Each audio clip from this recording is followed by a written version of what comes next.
Bonjour. Bonjour. Bonjour. Superbe. D'abord, ma première question, elle est pour vous, David. Est-ce que vous pouvez nous dire ce qu'est une MFR? Parce que personnellement, ça ne me parle pas. Alors une MFR, c'est une maison familiale rurale. Donc on est sur la formation des jeunes. Donc nous, à Bourg-de-Péage, à Mondy, on a une offre de formation qui va de la 4e au BTS. On a 190 élèves actuellement à la MFR et on est sur des formations en lien avec le ministère de l'Agriculture et plus particulièrement sur la protection de la nature, la gestion des espaces naturels. C'est un petit peu notre cœur de métier dans cette MFR. Et si vous êtes avec moi aujourd'hui, c'est parce que vous avez passé la dernière semaine de janvier à Strasbourg dans le cadre de la Conférence européenne de la jeunesse. Comment une MFR de Bourg-de-Péage se retrouve à Strasbourg?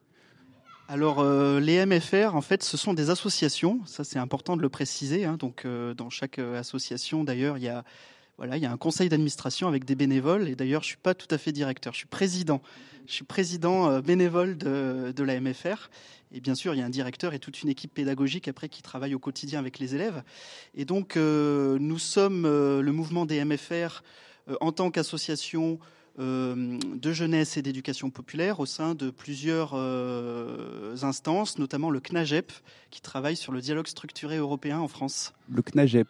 Alors le CNAGEP, c'est une association qui regroupe tous les organismes d'éducation populaire et de jeunesse.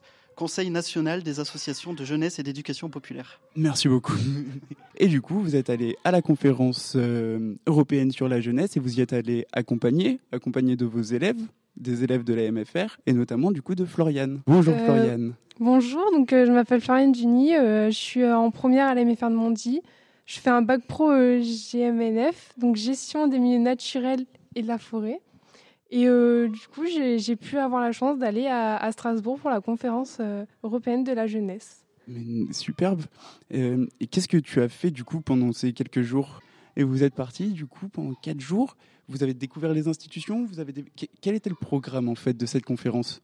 Du coup, nous avons été en visioconférence avec plusieurs personnes, donc une traductrice qui était estonienne, plusieurs personnes qui faisaient partie de plusieurs associations de jeunes, avec une facilitatrice graphique aussi, qui a pu mettre en forme des exercices qu'on a fait.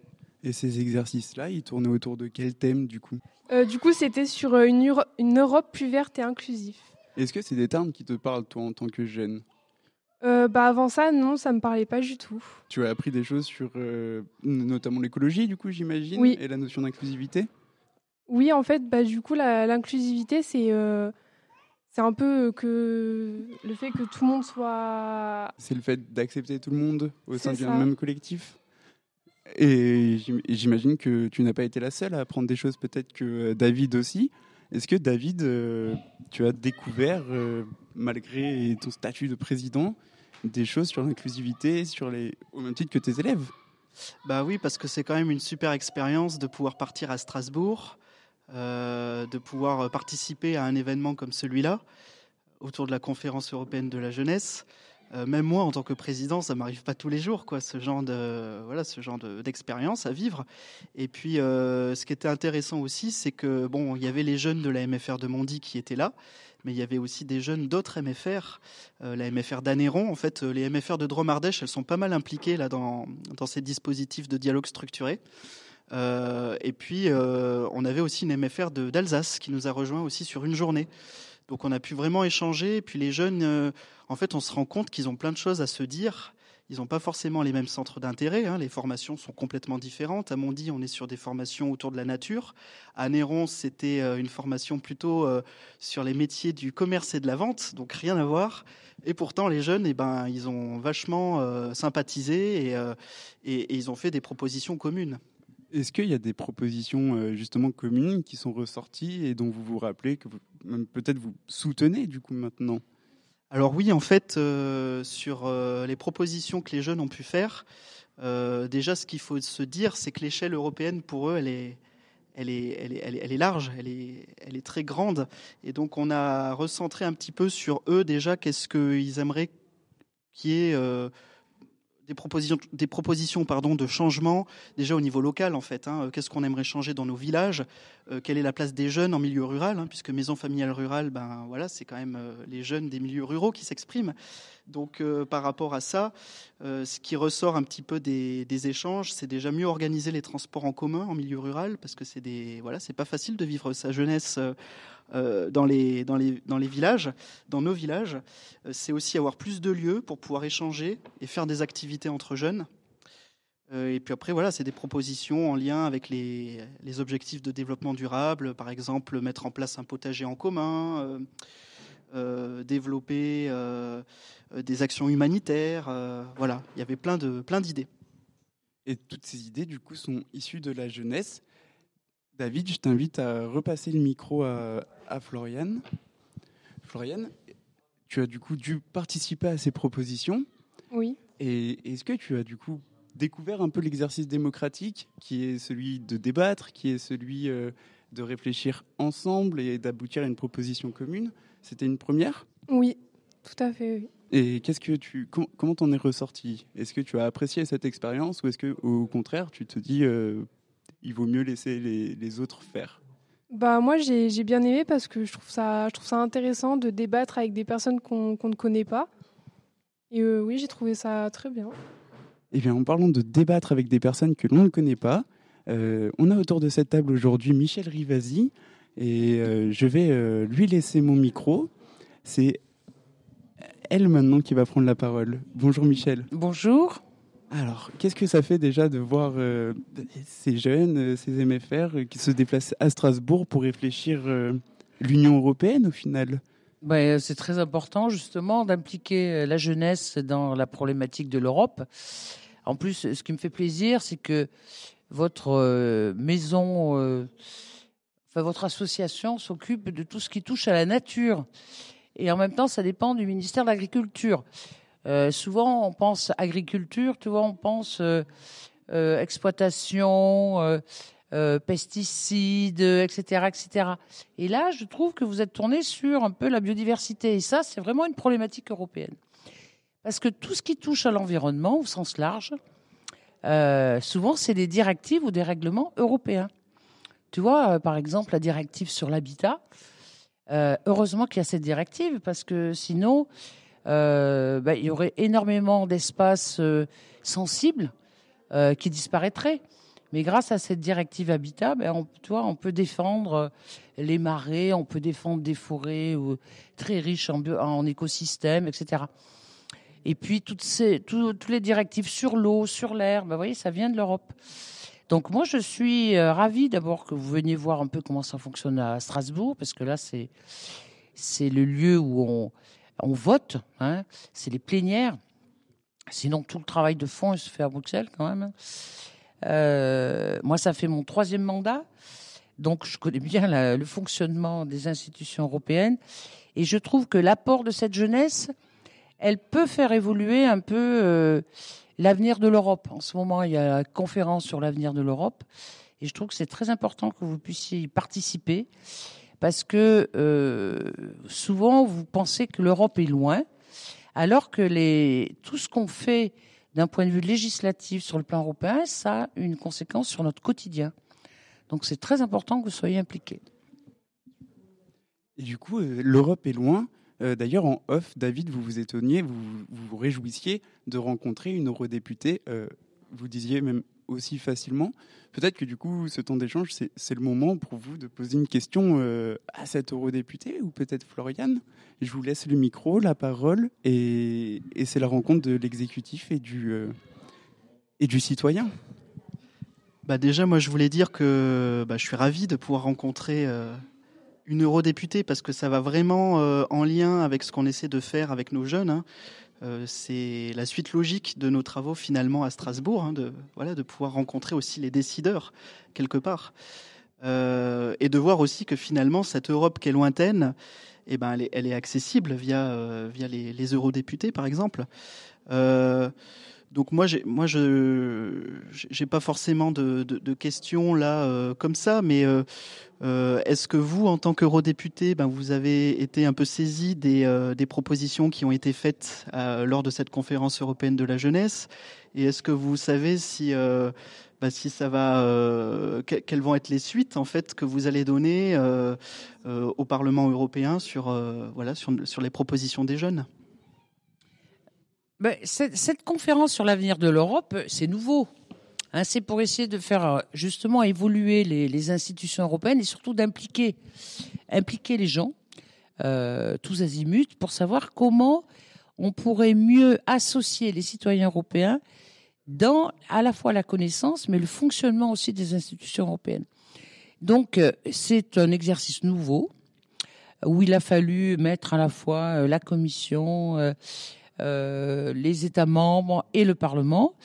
Donc moi, je fais partie des parlementaires qui participent à cette conférence sur l'avenir de l'Europe. Et le principe, c'est de faire remonter des recommandations, vous voyez, à la fois au niveau de la jeunesse, mais ça peut être des citoyens aussi qui sont réunis dans le cadre d'Europe Direct. Vous savez, ce sont quand même des associations qui sont soit dans des départements, soit dans les métropoles, ou soit dans les régions, qui permettent de mieux comprendre le fonctionnement de l'Europe. Et ces recommandations, après, elles vont être discutées et certaines vont être reprises. Donc là, après, qui va faire le choix, qui va faire la sélection, comment ça va être répercuté, ça se construit, vous voyez, au fur et à mesure. Mais j'espère bien que ça fera bouger les lignes. Alors moi, ça m'inspire une réaction parce que nous aussi, on espère que ça va faire bouger les lignes et nous, on va avoir d'autres étapes après cette conférence européenne de la jeunesse. On ne va pas s'arrêter là avec nos jeunes. Nous, on compte organiser un festival qui va s'appeler le Festival MEDES dans notre établissement à la MFR de Mondy. Ça sera le 19 et 20 mai. Donc vous y êtes cordialement invités pour qu'on puisse aussi poursuivre les échanges et voilà. Et puis parler de l'Europe aussi avec nos différentes classes. Et puis nous, la prochaine étape pour les jeunes, c'est de nous rendre à Bruxelles au mois de juin pour les journées européennes du développement, où là aussi on va pouvoir poursuivre nos réflexions et nos propositions sur cette thématique, puisqu'en fait le dialogue structuré autour de Europe verte et inclusive, ça dure 18 mois. Donc on est encore au début et voilà, on a 18 mois pour aborder ce sujet. Super. Et vraiment, j'espère être présente à vos côtés quand vous reviendrez soit à Strasbourg, soit à Bruxelles. On fera le recensement des recommandations des jeunes et on verra comment on pourra les inclure dans le fonctionnement de l'Union européenne. Parce que vous savez, vu les défis auxquels on est confronté, vous savez qu'il y a le Green Deal. Vous parlez du plan vert et inclusif, comme vous dites. Eh bien, ça, il faut le mettre en route. Et ça, vous voyez qu'on ne peut pas le mettre en route que sur le plan français, d'où l'intérêt d'avoir 27 États avec une législation commune pour que ça aille beaucoup plus vite. Et puis pousser certains États, vous voyez, qui sont un peu grognons, pour qu'on fasse une vraie transition écologique de l'économie, de l'agriculture, du développement, de la cohérence de tout ce qui est accords commerciaux avec des pays comme des continents comme l'Afrique, etc. Donc tout ça, ça va, il faut que ça aille dans le bon sens pour justement qu'il y ait un avenir pour vous et les générations qui viennent. En parlant des générations qui viennent, je me tourne vers Floriane, qui du coup, comme moi aujourd'hui, rencontre sa première eurodéputée. Peut-être que tu veux en profiter et poser une question directement. Oui, j'avais une question. Est-ce que du coup, vous avez des projets pour les jeunes ? Oui, on pousse des projets pour les jeunes. Alors, et toi, il y a plusieurs niveaux. Il y a tous les programmes Erasmus. Et nous, on pense que c'est très important que lors de votre scolarité, vous puissiez faire votre scolarité dans un pays de l'Union européenne. D'abord pour apprendre des langues différentes, parce que c'est très important de communiquer quand on parle la langue. Alors, même si c'est l'anglais, si vous allez dans un pays où on ne parle pas l'anglais, mais d'abord ça, vous voyez, qu'il y ait des échanges à tous les niveaux, que ce soit au niveau scolaire, mais ça peut être au niveau des apprentis, ça peut être au niveau de fonctionnaires. Vous voyez, c'est pas voir la vie comme un long fleuve tranquille, c'est-à-dire, vous voyez, essayer de toujours favoriser les échanges. Tout à l'heure, vous parliez d'échanges avec des gens, d'ailleurs, souvent dans la région que vous connaissiez pas. Vous voyez, la richesse des échanges, parce que c'est comme ça qu'on se construit. Et puis, on a beaucoup de propositions aussi sur la formation. Notamment, il y a un plan de formation des jeunes, parce qu'on ne veut pas laisser les jeunes, vous voyez, sans ressources financières pour pouvoir acquérir des compétences et pour pouvoir réussir, alors je dis sa vie, en tout cas, aller dans la direction que vous désirez. Et ça, ça demande d'avoir des moyens financiers, d'avoir une bonne formation, d'avoir des aides. Et puis en même temps, il faut entretenir, je dirais, le milieu dans lequel vous vivez. Et ça, c'est toutes les législations européennes qui font qu'on essaie de protéger la vie, les écosystèmes. On essaie, vous voyez, de ne pas émettre énormément de CO2 parce que sinon, ça a des conséquences sur le réchauffement climatique. On essaie de réduire les inégalités entre les personnes. Regardez en ce moment, là, vous voyez bien, suite à la pandémie, vous voyez tous les rapports qui sortent. C'est 1% des gens qui ont de l'argent qui sont devenus encore plus riches. Et la pauvreté n'a fait qu'augmenter. Donc, c'est tout ça qu'il faut essayer de changer. Donc, vous voyez, il y a la politique au sens noble du terme. D'accord, merci. Alors oui, moi, pour rebondir aussi sur les propos là, de Madame Rivasi qui parle de la richesse des échanges. Alors certes, on a été beaucoup en visioconférence et ça nous a un peu déçus parce qu'on s'attendait à avoir un hémicycle rempli de 200 jeunes, mais compte tenu des protocoles sanitaires, nous étions tous en visioconférence. Mais cela dit, il y a des appels du pied de plein de mouvements de jeunesse de partout, quoi. Moi, je pense là aux jeunes Estoniens avec qui on était en visioconférence, qui ont vraiment envie de faire des choses avec les jeunes Français. Et vu l'actualité avec la Russie, là, ce qui se passe en ce moment entre l'Ukraine et la Russie, on comprend que voilà, géopolitiquement, les jeunes d'Estonie, ils montrent que voilà, ils veulent pas être avec les Russes, ils veulent être avec les Français, ils veulent être avec l'Union européenne. Et ça, moi, ça m'a vraiment marqué. Et un deuxième exemple aussi qui m'a beaucoup marqué, c'est les jeunes qui venaient de la Réunion, qui étaient aussi en visioconférence à des horaires pas possibles par rapport à nous, puisqu'ils sont à l'autre bout de la planète. Mais ils étaient là, ils étaient derrière leur écran. Et comment eux, qui sont justement à l'autre bout du monde, ils vivent leur citoyenneté européenne, alors que c'est difficile de se sentir européen. Moi, ça m'a aussi beaucoup marqué. Et voilà, il y a des appels du pied de plein de mouvements de jeunesse, et j'espère que ça va permettre des perspectives très riches d'échanges entre jeunes de plein d'organisations. Voilà. Eh ben, merci à vous pour ce mot de la fin. Merci Michel. Mais merci à vous. Merci Floriane pour la participation. Merci à vous. Et au plaisir de vous revoir tous pour parler d'Union européenne. Au revoir.